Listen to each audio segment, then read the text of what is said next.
आज बिहार के विकास के दावे करने वाली एनडीए के लोग और कह रहे हैं कि 20 वर्षों में हमने बिहार का बहुत विकास कर दिया, इसलिए आप हमें मौका दीजिए। हम पूछना चाहते हैं कि इस बिहार राज्य में 70% आबादी ऐसी है जो कृषि पर निर्भर है। आज भी खेती ही उनके जीविकोपार्जन का मुख्य साधन है। जिनके खेतों में आज तक ये सरकार पानी नहीं पहुंचा सकी, उनको समय से बीज मुहैया नहीं करा सकी, उनको उचित दाम पर फसलों को बेचने का व्यवस्था नहीं करा सकी, ऐसी सरकार इस राज्य के विकास का दावे कैसे कर सकती है? हमने उन दावों का पड़ताल किया और हमने पाया कि बिहार के पूरी की पूरी कृषि व्यवस्था को चौपट करने में अगर किसी का सबसे ज्यादा योगदान है तो 20 वर्षों से बिहार की सत्ता में बैठी एनडीए सरकार का योगदान है, नीतीश कुमार का योगदान है। आज किसानों का हाल बदहाल है। कोई भी किसान खेती नहीं करना चाहता, किसानों के बच्चे खेती नहीं करना चाहते।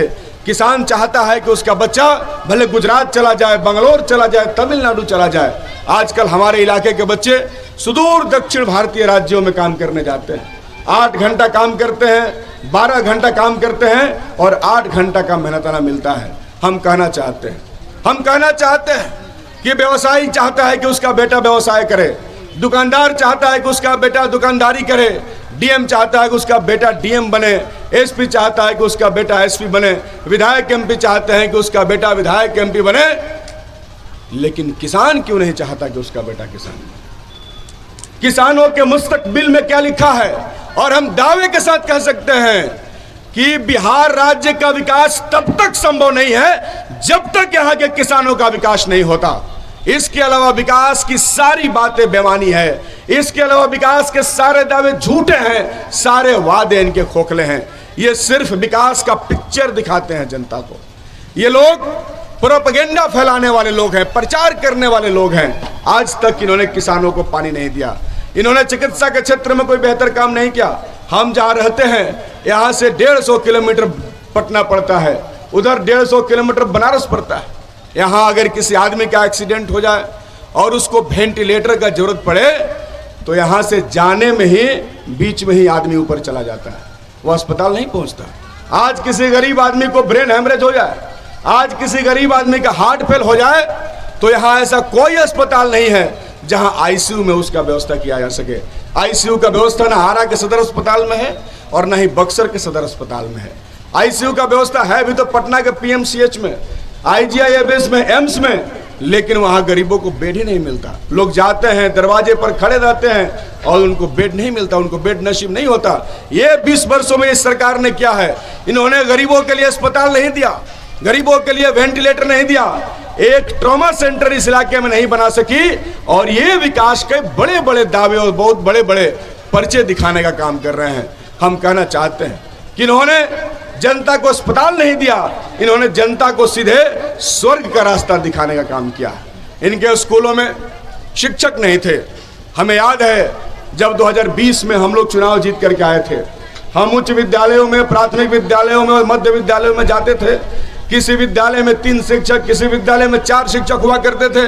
हमने विधानसभा में मजबूती से सवाल उठाया, हमने कहा कि हम जिनकी नुमाइंदगी करते हैं, हमने कहा कि जो हजारों लाखों गरीब लोग हैं वो सरकारी विद्यालयों में पढ़ने के लिए बाध्य हैं, इसलिए उन स्कूलों में शिक्षकों की जरूरत है। लेकिन डबल इंजन की सरकार जो 20 वर्षों से चल रही है बिहार के अंदर, उनके पास शिक्षक बहाली का कोई आइडिया नहीं था। मैं आपको बताना चाहता हूं कि जब महागठबंधन की सरकार बिहार में बनी तो हम लोगों ने दबाव डाला सरकार के ऊपर और हमने कहा कि सबसे ज्यादा जरूरी हमारे बच्चों के स्कूलों में गुणवत्ता युक्त शिक्षकों की है, इसलिए सबसे पहले शिक्षकों की बहाली होनी चाहिए। और यकीनन आप जानते हैं इस बात को कि महागठबंधन की सरकार ने पहली बार TRE 1 का परीक्षा करवाया, उसके बाद TRE 2 और 3 हुआ। और आप देखेंगे कि आज आपके विद्यालयों में गुणवत्ता युक्त शिक्षक सब जगह विद्यमान हो चुके हैं। हमारे पास आइडिया था, हमारे पास विजन था और हमें मौका मिला तो हमने शिक्षकों की बहाली बिहार राज्य के अंदर करवाने का काम किया। उनके पास कोई आइडिया नहीं है, उनके पास कोई विजन नहीं है। हमने जातिगत आर्थिक सर्वेक्षण कराया जिसमें रिपोर्ट आया कि बिहार की 34% आबादी ऐसी है जिसकी मासिक आमदनी 6,000 रुपए से कम है। दोस्तों, कोई भी एनडीए के लोगों को विकास पर बात करने का अधिकार नहीं है। 20 वर्षों में नीतीश कुमार नहीं किया बिहार में कि 20 वर्षों में बिहार को वहां लाकर छोड़ दिया जहां के 95 लाख परिवार ऐसे गरीब हैं जो मासिक आमदनी 6,000 रुपया पर अपनी जिंदगी गुजर बसर करते हैं।